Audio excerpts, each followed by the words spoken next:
again, we'll count down the 40 most popular songs in the USA. Till then, keep your feet in the ground and keep reaching for the stars.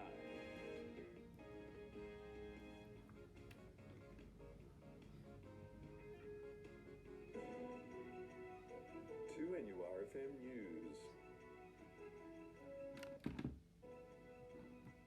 This bulletin sharing stories this Anzac Day, a new trade deal on the horizon, and DNA to help solve mystery cases. It's 3 o'clock. Good afternoon, I'm Lauren Howarth. Veterans are enjoying catching up with old mates in Sydney's pubs and clubs after thousands took part in the city's Anzac Day march. Thousands have lined Elizabeth Street to watch 10,000 veterans, widows and descendants march after last year's commemoration was cancelled because of COVID. Police are monitoring CBD hotels to make sure COVID capacity rules are observed. RAAF Airman Colin Everingham says he was sent overseas when the Second World War ended. I'm one of those who had to get my father to sign the enlistment papers, being a bit young, and so I missed out on active service. I was due to go to the Southwest Pacific Zone. Bombs were dropped earlier there, and of course, eventually the war was over, but however, it was an experience. The youngest Australian to die in war was just 14.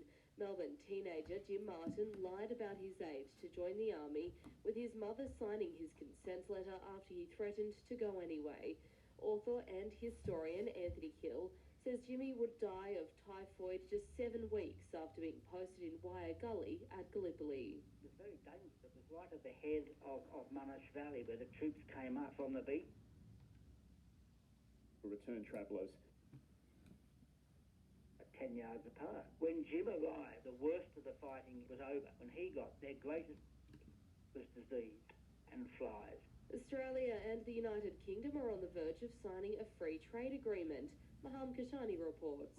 The Prime Minister and his UK counterpart are expected to sign the deal when they meet at the G7 summit in June.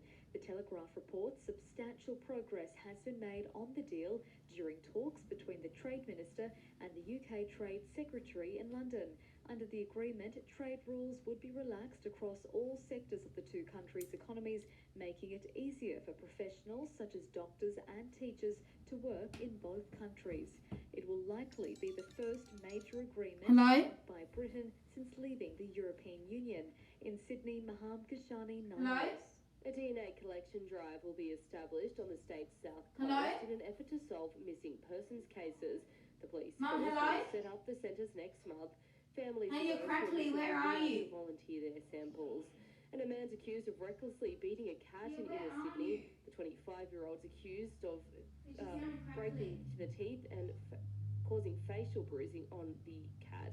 In finance, $1 77.36 US cents. 2nurfm Sport. Manly Warringah are in command of their clash against the West Tigers with 12 minutes of the second half played at Bankwest Stadium. Luciana Leilua pounced on a deflected Luke Brooks kick to open the scoring for the Tigers, who were strong early, but it all changed quickly. 10 minutes before the half-time, Josh Schuster broke the line with some strength and fancy footwork to set DCE up under the post. Then over the next 4 minutes, fullback Tom Trbojevic. What Tom Trbojevic does. First bursting through the line to set Cherry Evans again.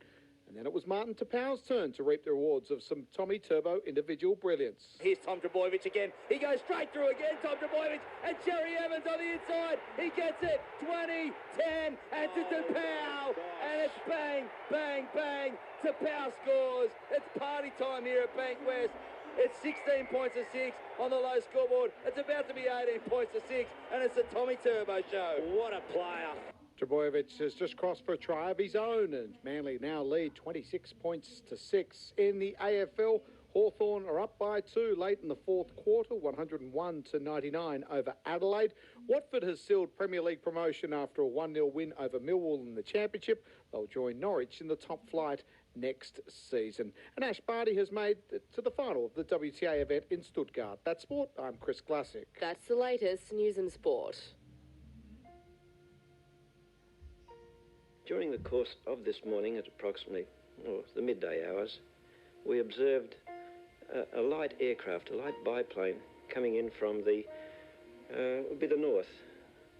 Its line of flight was approximately over the Manly Ferry Wharf, flew straight down the harbour, and ultimately went back out to sea, possibly in the Kurnell region. All the time the aircraft... Hang on, I can't hear you. The radio's on. Let me turn it up.